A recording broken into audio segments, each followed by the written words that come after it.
Now I'm doing a postdoctoral research in Barcelona. It's a very nice city. It's almost the same weather like that of India. So I'm pretty much getting fine with it.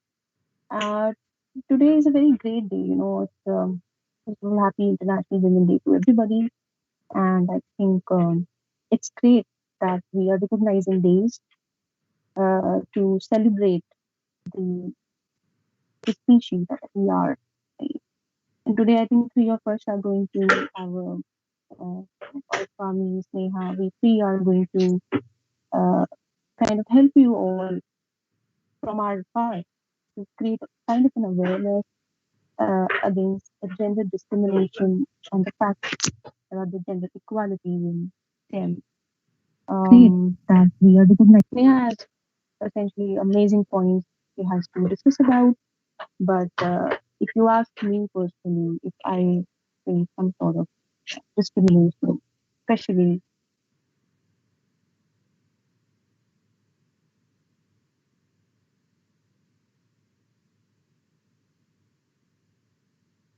Sonashri, I think your microphone muted.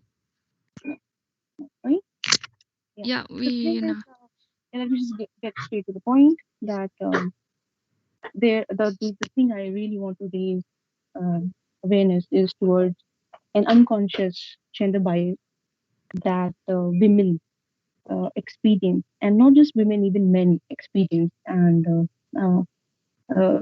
I had given it a lot of thought over the example that I would pick up, and one of the very intriguing example that I can tell you is about something that I faced during my PhD. Um, I was doing a PhD in organic chemistry at that time, and we had this a huge lab full of three different groups, which had a lot of men, a lot of males, and fewer females. Like three of us in a group of three different groups. So we were supposed to carry these solvent drums of 25 liters each every month so that everybody can use it. The thing is, initially only boys used to do it, but then this women equality, gender equality came into the picture, and everybody said, okay, so you are equal to us. Why don't you also carry the drum, once in a month? And we're like, yeah, why not? Of course. I mean, after all, we're equal. And I don't know how many of you know, but when it comes to picking up a 25-liter can of hexane, it's pretty much light. But the moment you do the same for dichloromethane or chloroform, which has chlorine, it's a very heavy atom. It's a very difficult job. You cannot pick up that drum on your own without breaking your back. And that was, but gender equality. Yeah? I mean, if everybody's doing so, I think. And so we used to do it. Once in a month, it used to be done for us women. We used to do it, and I was particularly fine with that. It was only a couple of years after that that I saw a very interesting show where there is a woman who is working in the STEM environment. She's a scientist, and she goes and says, "Hey, we need gender equality. You should treat men and women equally."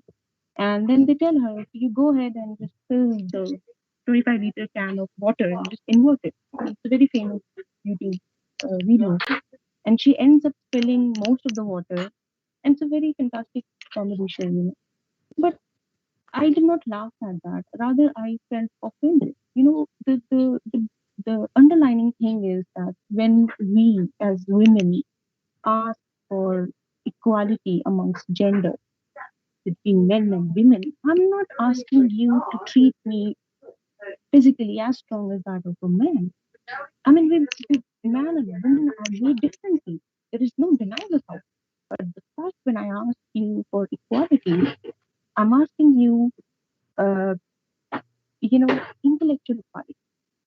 At the age of, for example, at the age of 37 or 36, I decide to um, give birth to a baby. I should not have, oh, who are you? How will you take care of a kid and work? I think you should take a break from your work and then, have kids and take care of kids. But at the same time, if a 37-year-old man comes and says, dude, I'm having a baby, at that time you're like, oh, fair enough, let's party. See you tomorrow at work. So this is the kind of inequality I'm against. Like a woman, just the reason that they are women or female, it should no way be used as discrimination against how they can perform intellectually. When we are asking for equality, you have to treat as same if there is a CEO who is a man versus a CEO of a company who is a woman. You cannot differentiate between the two depending on their gender, rather depending on their work. So, so the take-home message from what I want to say is, I was discriminated when I was in my PhD, and I did not even realize it. And when we call people, yeah, can you hear me now? Yeah, yeah, yeah. So the thing is, what I want to say, everywhere, whatever aspects of life you are, you have to be vigilant against this unconscious gender bias.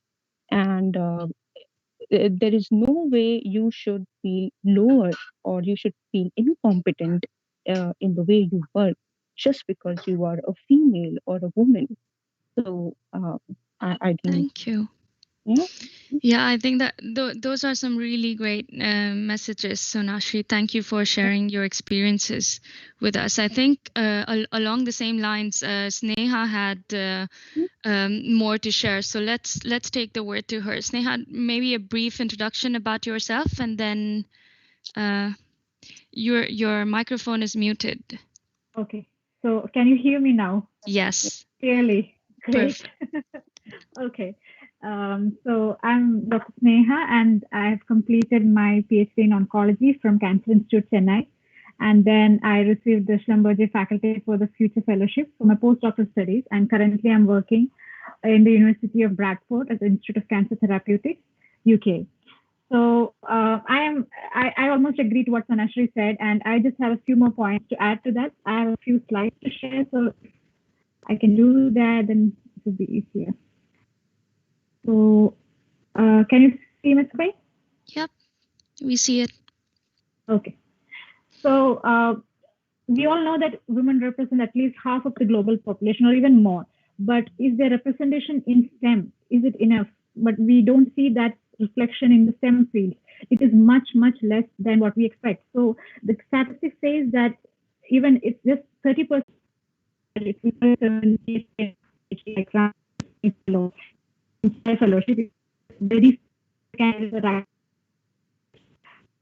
are so few women just stopping them from getting to STEM field and establishing them in this field. So if you see the if you see the number of scientists, women scientists, and this is leaders who are decrease in the number of leaders stage of scientists. And if you say if you increase the pace, you can actually increase the number of leaders. So it means that if to bring in more female candidates, female take up STEM subjects, we can eventually increase the number of leaders coming out of STEM. So it's very important for girls to understand the importance of STEM and STEM subjects, and not think that it's only for males or it's like it's a man's world. It is also for them. STEM is not gender. It's not based on gender. Anybody can take up STEM as a career. And so major perpetuating factors in okay. There is a problem with my slides. I just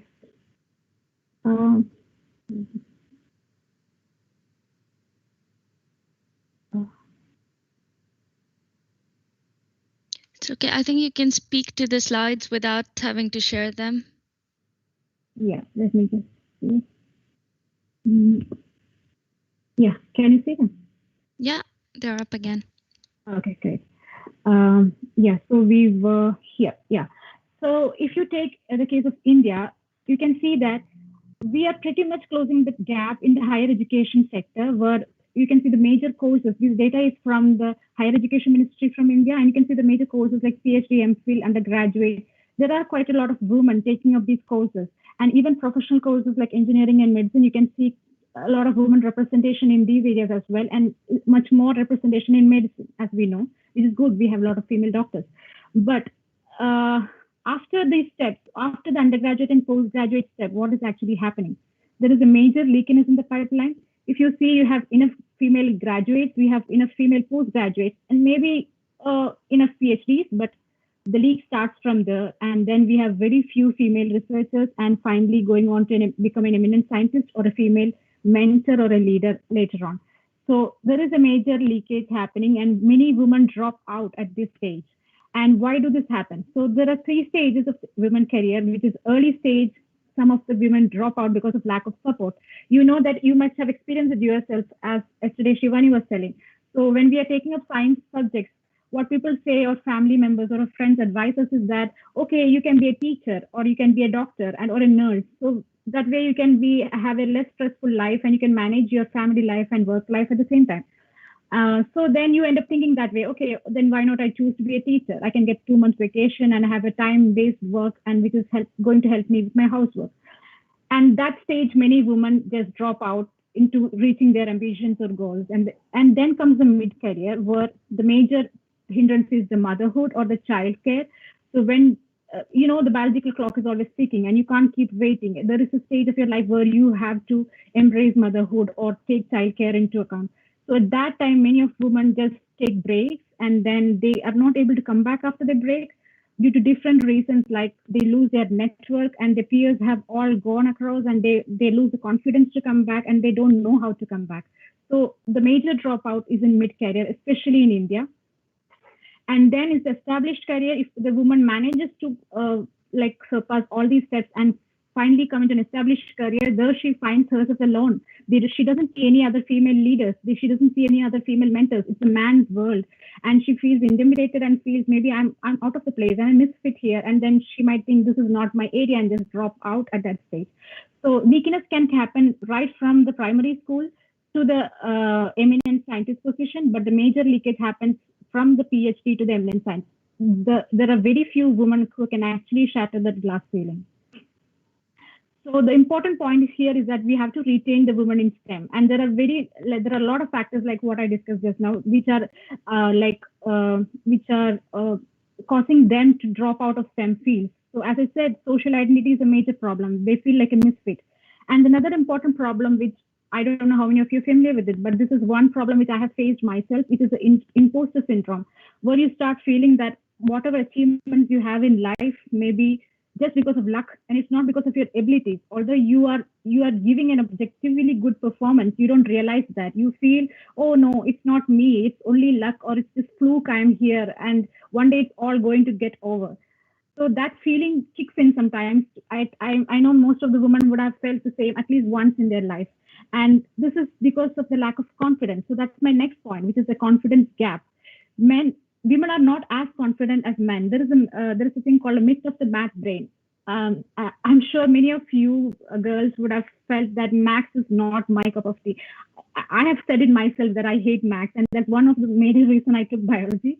But actually, research has shown that there is no innate cognitive difference between man and woman in doing maths. It's just psychological, and you feel less confident, and you feel maths is not something you can do. But it's not that. You are equally capable of doing maths like any other man. So the basic thing is we are basically harder on ourselves. Our self-esteem is low. We self-assess lower than men with similar achievement. So I saw an interesting report from HP which said that women applied for a promotion only when they met 100% of the qualifications, whereas men applied it when they had 60% of the qualifications. And I found it very interesting because I remembered a conversation with my supervisor, and he was asking me to apply for a position. And I said, okay. And I went on to read the eligibility, and I thought, oh, I'm not eligible. Out of 4 eligibility criteria, I'm just filling 1, and the rest of the 3 is not for me. So I went and told him that, oh, I don't think I am eligible, and if I apply, I will not get through. And he just smiled at me, and he said, do you think when I give an advertisement for a postdoc position, all the applicants who apply for that, the men applicants, do you think they're all eligible? Half of them will not be eligible, but they just apply. They have that confidence. Why are women not having that confidence? And I started thinking, oh, isn't he right? Why are we not thinking that way? Why are we just based on 2-3 eligibility criteria? Why don't even we try to do that? What is holding us back? So I think women are lacking that confidence at some level, and that is one major reason why they are lagging behind in STEM fields. So this is a word from the CEO of Facebook, Sandberg, and she says, there are still days I wake up like a fraud, not sure I should be where I am. So I'm sure every woman goes through this stage at one point of their life. And the second most important reason for women, especially the women in India, is the double burden syndrome, where they are expected to multitask. They have to handle their work life, they have to handle their family life at the same time, and they have to be perfect in both. And this stress level is too much on women that they tend to think that, okay, this is not for me. I can't do both, and I have to quit either of them. And it's always the work which they quit to give importance to the family. So because of these problems, women are left behind. And a study in California shows that 76% of female engineers in India have to prove their worth repeatedly to earn the same level of respect as their male colleagues. So women are having to be like, they have to work double time. They have to work even more harder than men to reach the same position as men. So it's not easy for them. So that is one reason most of the Indian women at the mid-career start to drop off from STEM fields. How do we address this challenge? So there are different ways and policies the government can help and institutes can help to bring in more women in STEM and to retain them in STEM. So first of all, what we have to do in ourselves is to have a mindset of confidence, to be confident on our abilities. The one and the most important message here is that you are your possibilities. And once you know that, there's nothing you can't do. That flexible schedules, like if women can come in and do their work and return, and that will help them to manage their house life, their family life, their kids, and their work at the same time. So they don't have a restricted time points. They can come in and do their work and go back and come in at night. If they're having free time, they can just come in and do the rest of the work. So flexible lifetimes with facilities like crush and childcare and daycare within the same institutes, which can help them to have the kids when they have a break. And parental leave options for both men and women. We know that it's not women who become mothers, it's people who become parents. So both parents are equally responsible for childcare, and this should be emphasized in the company rules and university policies. And then, of course, peer support and mentoring. We need more female leaders. We can't be something which we cannot see, right? So we need to see the successful female leaders and mentors in front of us who can show that this is possible, and they have come through all these obstacles and they have reached this position, so we can also do that. And of course, unbiased recruitment process, which should be more it should be broader to the women. The criteria should not be strictly for men. It should include more women. And performance evaluation promotion. So if woman is doing well in her job and she deserves a promotion, she should be given that, which will help her to build her confidence and believe in herself. So the question I'm to ask is, are you a STEMinist? You should be if you're not, because we need more women in STEM and mild changes in the workplace. Like if you're missing a grand deadline, that should not be the end of your career, right? So it should be flexible, and there should not be one single spot a woman can take. There should be multiple opportunities for women, so that they don't need to compete with other women to take that one single spot. And of course, you don't have to quit your work to be a good mother. You can be an excellent CEO and you can be a wonderful mother at the same time. It's not impossible. So the future doesn't have to be so far. You have to make the change. So on this day of Women's Day, which of these barriers do you choose to challenge? Is it the unconscious bias? Is it the lack of female models? Or is it the lack of work-life balance or confidence? Which part of these are you working on? And I'm ending with famous words from Melinda Gates, which says, innovation happens when we approach urgent changes from every different point of view. Bringing women and underrepresented minorities in the field guarantees that we see the full range of solutions to the real problems that people face in the world. So women's perspectives and women's opinions are very essential for attaining the sustainable goals in the future. So this is what I would like to share about gender equality. And after having said all this, I would like to ask you a question. And this is a hypothetical situation. So if a company or a university has a position for an academic and it wants to hire a candidate, so two candidates are applying for this position. One is a female candidate and one is a male candidate. And both are intellectually equal. They're smart. Their qualifications are all good. They're same. The only difference between these two candidates is that the female has taken a 1 or 2 year break from her career for her childbirth and motherhood and everything, whereas the male has use that 1 or 2 years to gain experience. So he has some extra experience to show which the woman lacks. So which candidate should the university or the company choose? It should be the man or should be the woman? And where is equality in this? So that's a question and hypothetical situation, and I would like to know the opinions of Arfa or Sanashri in this. Sonashri, do you want to go first? I'm clean bold.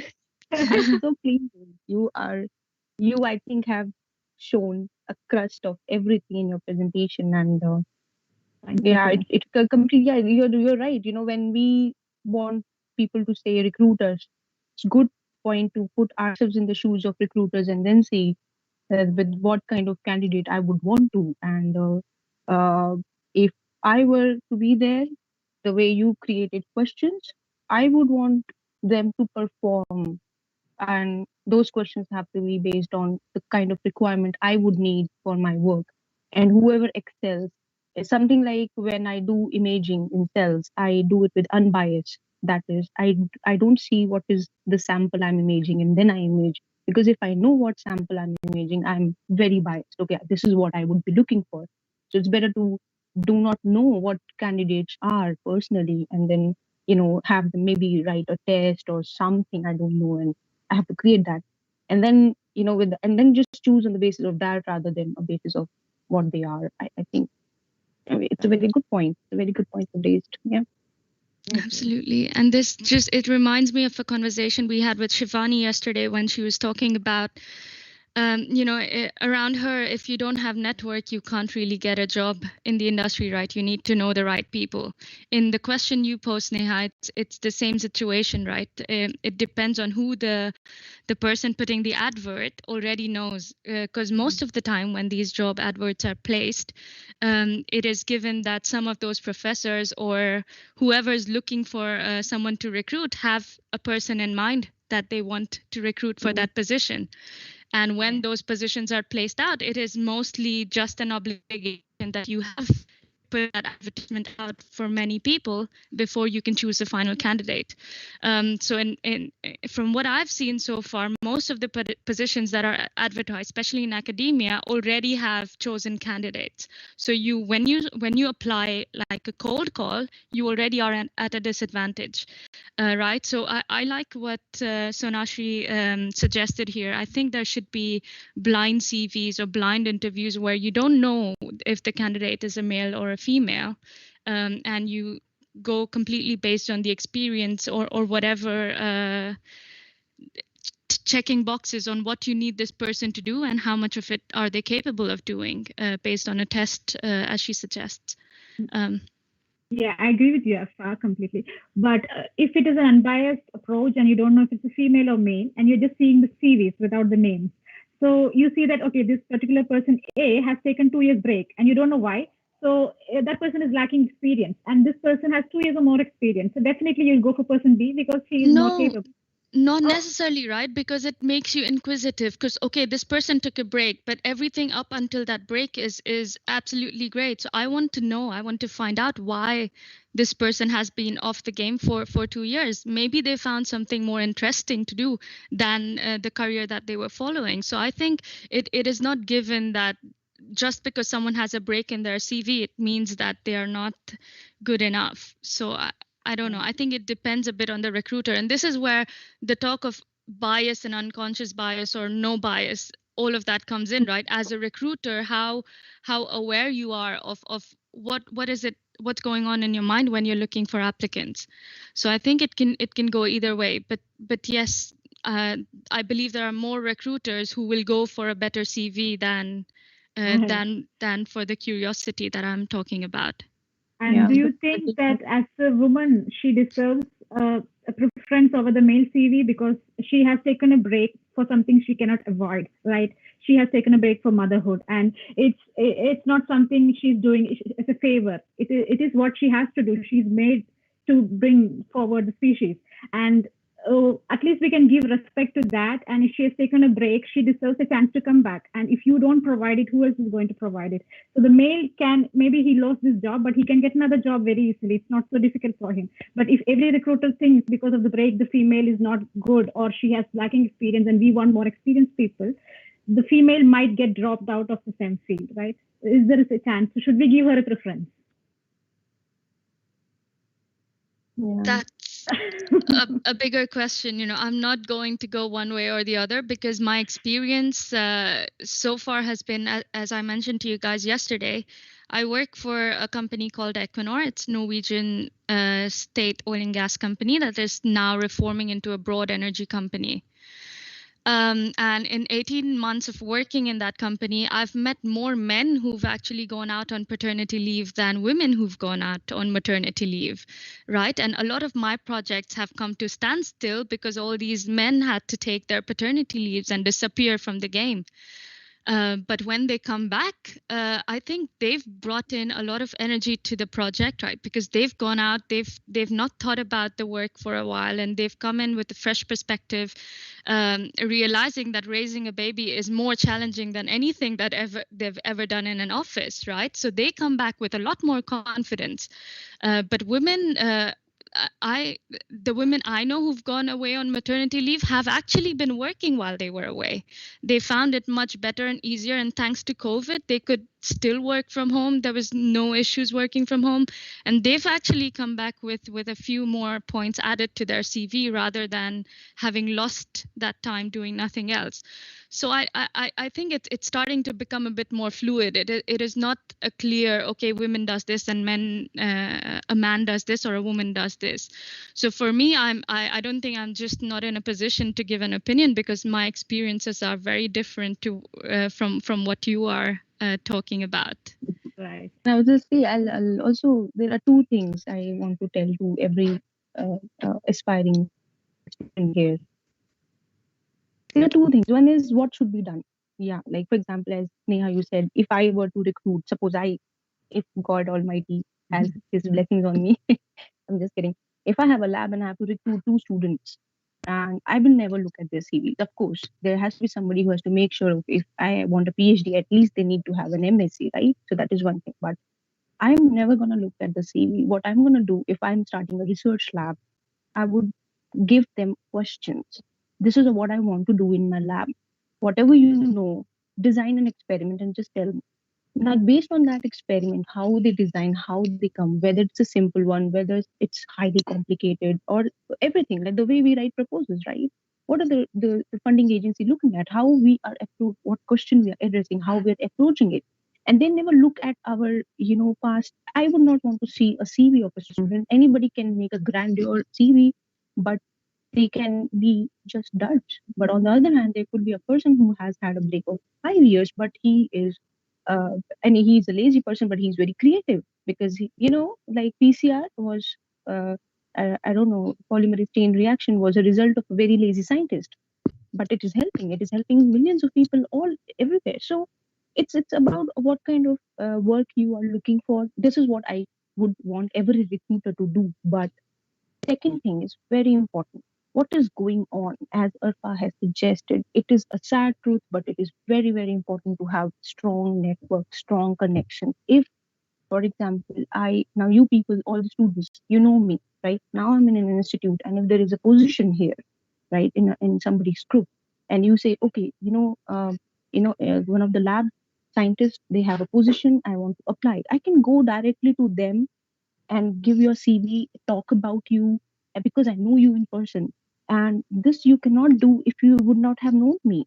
So these are the things, these are called networking. And do not be shy of going and talking to people. You will never know who will be helpful after 1 or 2 years or maybe 5 years down the line and who can help you get a CV. So you have to speak up, you have to ask questions, and networking is very, very crucial and it has to be done. So if you think that you're a good scientist or you are a good student, everything, it doesn't matter until others know it. And one of the way to do is develop connections, develop networking. And if I were in your position where right now you kids are, I would have, oh my God, this is amazing. Whatever we are having, it's a beautiful network. You You people have my phone numbers. You have Sneha's phone number. Now you will have contact with Arpa. If I were you, I would personally send messages to everybody. How did you do it? I want to do this. Can you get me a connection? Can you talk to so and so scientist? If you want, I'll give you details of the place I'm working at. This is how you end LinkedIn. That's the reason that the idea behind LinkedIn was not just to go ahead and send requests to everybody, but to think rationally. Okay, these are the people working in my field. These are the people I might want to work in. Let me go and connect to them. Let me go and talk to them. Unless you do that, it's going to be a very big advantage in your life if you have good network. So for that, I think these are the two things what recruiters should do.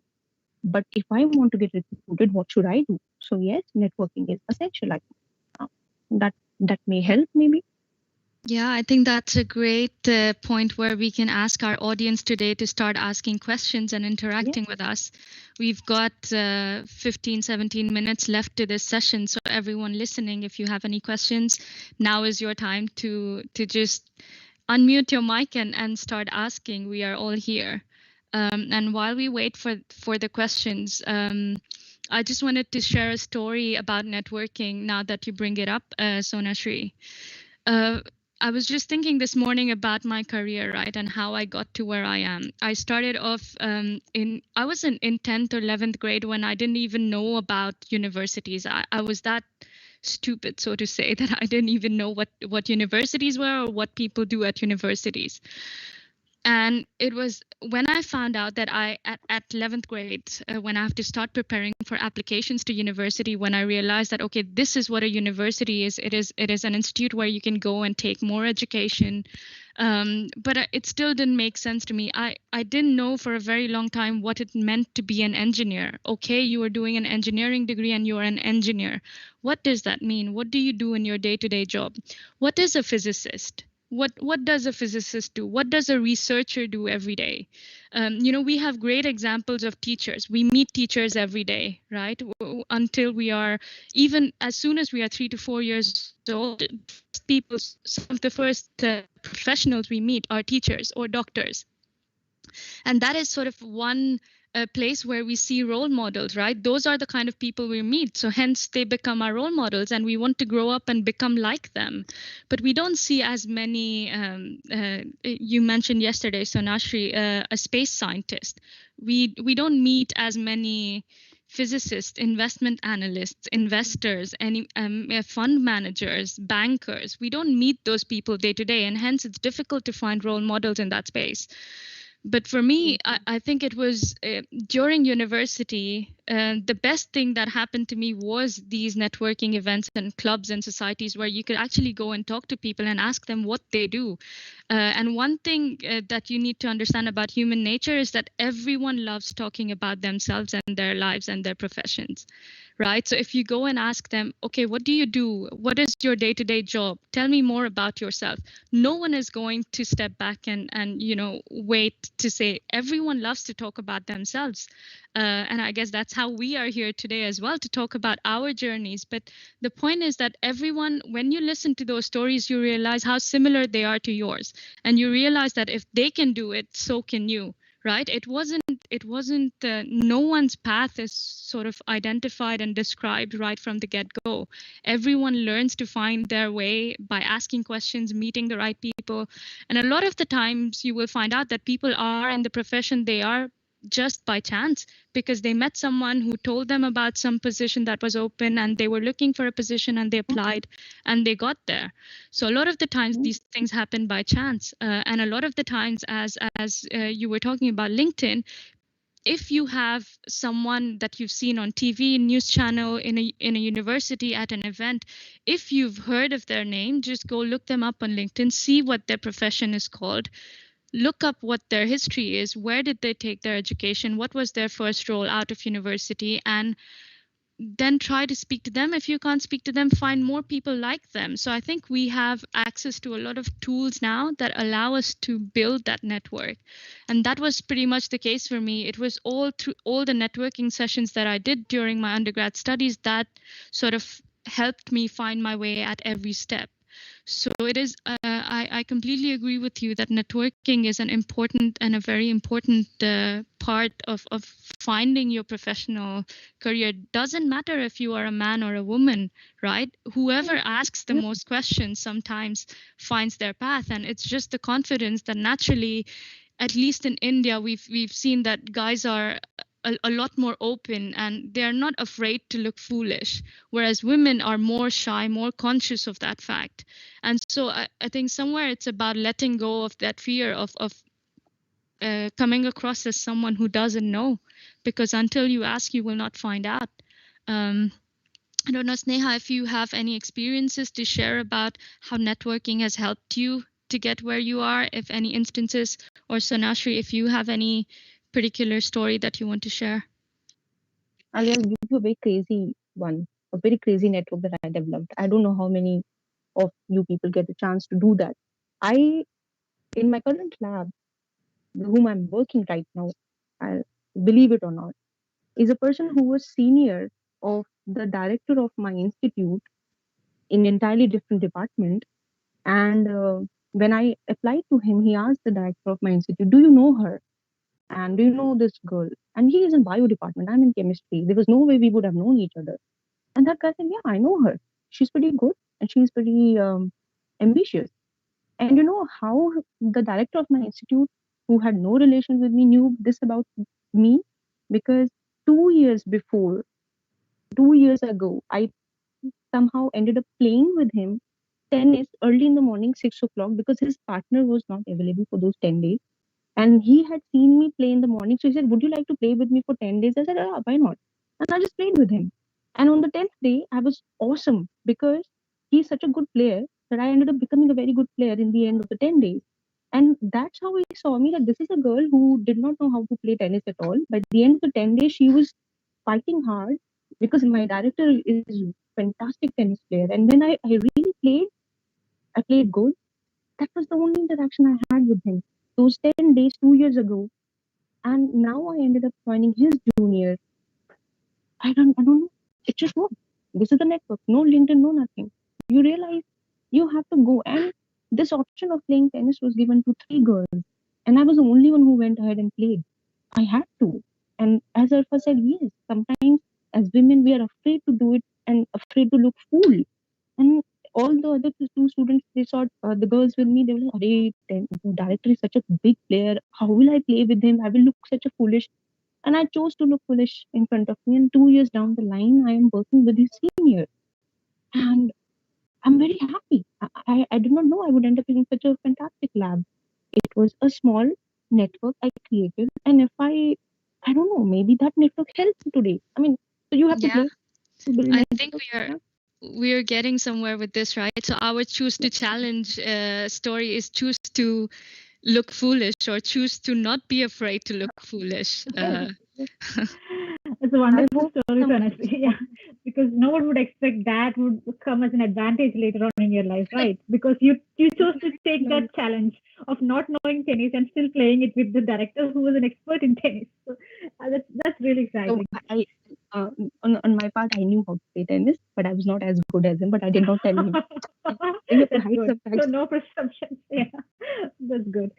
So if you ask me about networking, well, not really, but what instead I would like to share with you is when I started applying for this fellowship, I never knew about this fellowship, and I didn't know that this is women-oriented fellowship, for like who selects women, only women from developing countries, and give them a chance to go abroad and get expertise in their field. I have no idea about this, and then there was this professor who was my supervisor's friend or a colleague, and they had a collaboration. And he wrote to my supervisor that this is a fellowship, and if you have any students who are eligible, please let them know. And that's how I knew about this fellowship. And then I started reading about it, and I thought, okay, this is quite interesting. And it was very competitive fellowship because it's open to all the women across the globe. And as I said before, I knew I was not eligible because the first eligibility criteria was teaching and then outreach activities, women's STEM activities. And I was not involved in any of them. And I've never taught in my life. So I've never been a teacher. So the first thought came into mind, I was not eligible. Then I thought, why not try? I have nothing to lose just trying. It's an application. What maximum can happen is they won't call me. They won't select me. Fine. It will be an experience for me to apply for an international fellowship. I will know the procedures, what should be done and the criteria and things, and I learned something from it. That's all I thought.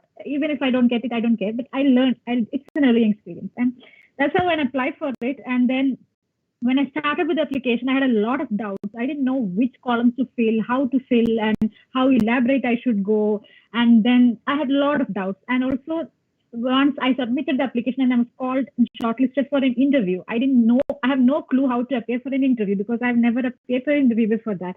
So I thought, and this is an international fellowship and they'll be calling from Paris, and I was in India, and I didn't know what questions they would ask. Would it be technical questions? Would it be about my project? Would it be something else? So I was completely confused, and I didn't have anybody who has already got this fellowship to ask advice and to get information from them. So I went into LinkedIn and I started searching for all the fellows who have got this fellowship. I put the tagline Schlumberger Fellowship and I searched and I mailed maybe 50 people who came in the profile to connect with them and ask them to help me with this fellowship and how to apply and how to face the interview and what are the points I should know. And out of these 50 people I selected, 3 or 4 people actually replied to me. And then they said they're happy to help, and they shared all their experiences of applying to the fellowship and how they faced the interview and what were the questions and what I should be careful while answering the questions. And I can't tell you how much it has helped me in applying. And each of these networks, like that's how I met Darshana, and I met Megha, and I met a lot of people through that network. And each person introduced me to another person who could give me more information. So and I used all this information wisely, and then I got selected for this fellowship. So I think it's only the networking and the help I got from these unknown people who I've never met in my life, and their readiness to help me has made me reach at this position, and I'm so thankful to each one of them. So even if some people don't respond to you, you just don't have to stop. If you knock 100 doors, definitely 2 are going to open for you. That's my message. So choose to challenge that inhibition of approaching people. Approach as many as people as you can, and definitely 1 or 2 will help you. Yeah. Brilliant. Okay, with that, I guess we are good to close the session. We've shared some stories. We are open on LinkedIn for you guys to connect with us. So I guess we'll see you on LinkedIn, if not text messages and emails. But with that, thank you both for joining us today, and we'll end the session here. Thank you, Alfa. It was Thanks. lovely having a panel discussion.